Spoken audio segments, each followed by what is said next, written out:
अस्सलाम वालेकुम दोस्तों, आज का सवाल बहुत सादा लेकिन इसका जवाब बहुत खतरनाक होने वाला है। क्या पाकिस्तान का निजाम तालीम हमारी कौम को बना रहा है या बिगाड़ रहा है?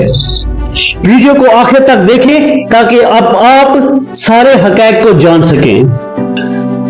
पिछले 30 साल निजाम तालीम में ऐसी पॉलिसियां बनाई गई जिन्होंने हमारी नस्ल को, जिन्होंने हमारे नौजवानों को मजबूत नहीं बल्कि कमजोर किया। तालीम का मकसद क्या होना चाहिए था? तालीम का मकसद होना चाहिए था किरदार बनाना, हुनर पैदा करना, सोच फिक्र पैदा करना। लेकिन अनफॉर्चुनेटली हमारे बच्चों में ये चीजें पैदा नहीं की गई। अनफॉर्चुनेटली हमारी तालीम में लाया गया रट्टा सिस्टम, नंबरों की दौड़, डिग्रियों की ख्वाहिश। अब इसका नतीजा क्या हुआ? डिग्रियां तो हैं लेकिन काबिलियत नहीं रही। बच्चों को जो उर्दू अदब सिखाया जाता है, इसमें बड़ी मिकदार में आशिकाना शायरी शामिल होती है। मैं सिर्फ यहां पर शायरी नहीं कहूंगा बल्कि आशिकाना शायरी शामिल होती है। सवाल ये नहीं है कि शायरी गलत है, सवाल ये है कि क्या ये उम्र बच्चों की ठीक है? हर चीज के लिए एक सही उम्र होती है। 9 से लेकर 12 तक बच्चों का ये वो दौर है जहां बच्चों की शख्सियत बन रही होती है, जहां बच्चों का किरदार बन रहा होता है, जहां बच्चे अपने मुस्तकबिल के बारे में सोच रहे होते हैं। ऐसी उम्र में आशिकाना शायरी लाकर उनके निसाब में शामिल करना उनकी सोच को बदल देता है, उनके जज्बात को बदल देता है, उनके ख्यालात को बदल देता है। इश्क और ये जो मोहब्बत, जज्बात की, ये जो जज्बात की दुनिया होती है, ये इनमें चलना शुरू हो जाते हैं। फिर बच्चों का किरदार नहीं बनता, फिर बच्चों की शख्सियत नहीं बनती, फिर बच्चे किसी और मकसद में आ जाते हैं। फिर ये बच्चा जब यूनिवर्सिटी जाता है तो वहां क्या माहौल होता है? को एजुकेशन, मुकम्मल आज़ादी। तो सोचें, बच्चे जो हैं उनका रुख कहाँ जाता है? बच्चे जब आशिकाना शायरी पिछले 4 सालों में पढ़ के जो माइंडसेट बना चुके होते हैं तो उनका मकसद फिर क्या होता है? मोहब्बत, रिलेशनशिप, जज्बाती उलझने। जिंदगी के मकसद बदल जाते हैं, तालीम पीछे रह जाती है और जिंदगी के मकसद धुंधले हो जाते हैं। अब इस सब का नुकसान क्या हुआ कि हजारों नौजवान ग्रेजुएट होकर फिर रहे हैं, उनके पास प्रैक्टिकल स्किल नहीं है, उनके पास कम्युनिकेशन स्किल्स नहीं है, उनके पास कॉन्फिडेंस नहीं है। क्यों?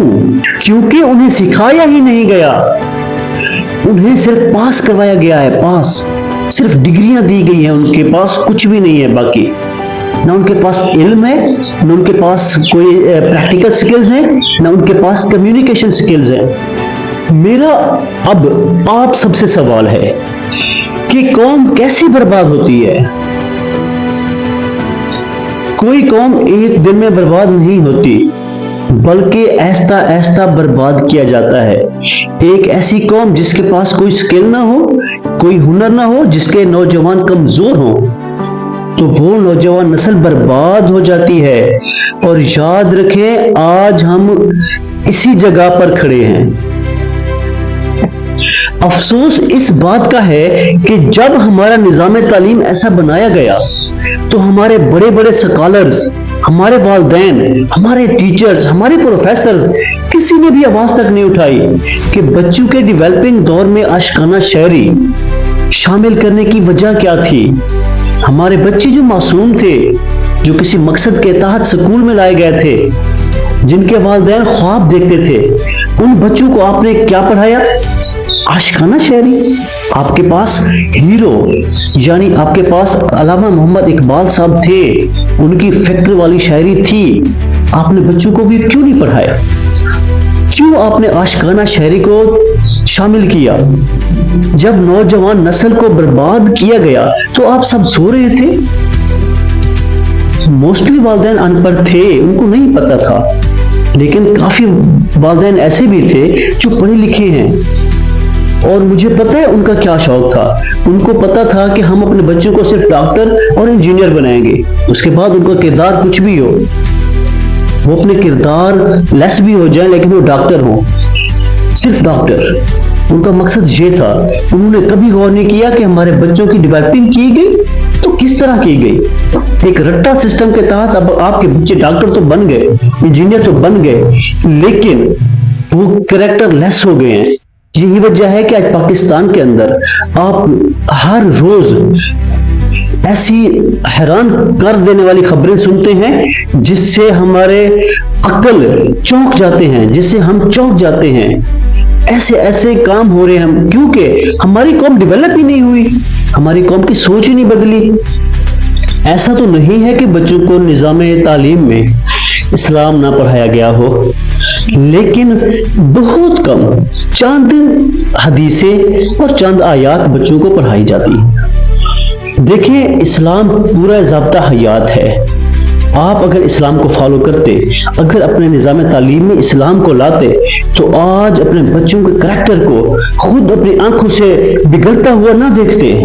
یہ ایک سچ ضرور ہے. مجھے پتا ہے لوگ میرے خلاف بھی ہو سکتے ہیں اس ویڈیو کے بعد, کیونکہ لوگوں کو لگے گا کہ میں کیا کر رہا ہوں, نظام تعلیم کے خلاف جا رہا ہوں.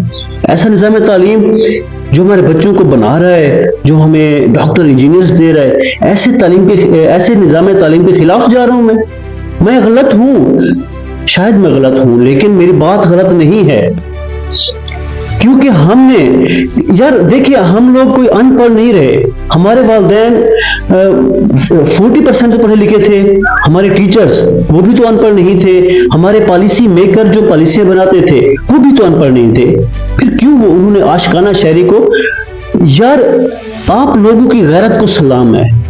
یار ہماری بیٹیاں, ہماری بہنیں بیٹھی وہ عاشقانہ شاعری پڑھ رہی ہوتی تھی, وہ بھی سکولوں کے اندر, ایسی ٹین ایج عمر میں جہاں پر بچے جذباتی ہوتے ہیں, جہاں پر بچے اپنی شخصیات, اپنے کردار کو بنانے کی کوشش کر رہے ہوتے ہیں.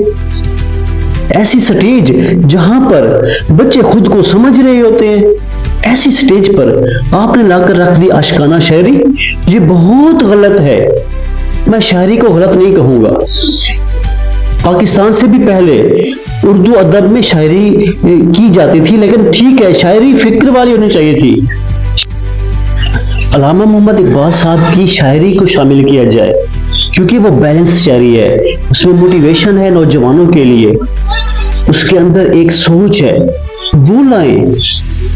اگر آپ ابھی تبدیلی چاہتے ہیں, اگر آپ لوگ تبدیلی چاہتے ہیں تو اس کے لیے ہمیں کیا کرنا ہوگا؟ سب سے پہلے نصاب میں تبدیلی کرنی ہوگی, بیلنس شاعری اس میں شامل کی جائے, جس میں موسٹلی علامہ محمد اقبال کی شاعری کو ایڈ کیا جائے.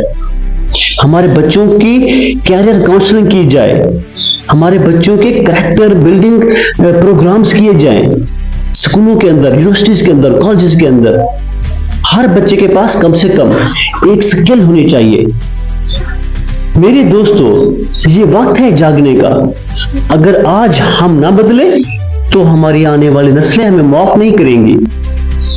قومیں کتابوں سے نہیں سوچ سے بدلتی ہیں.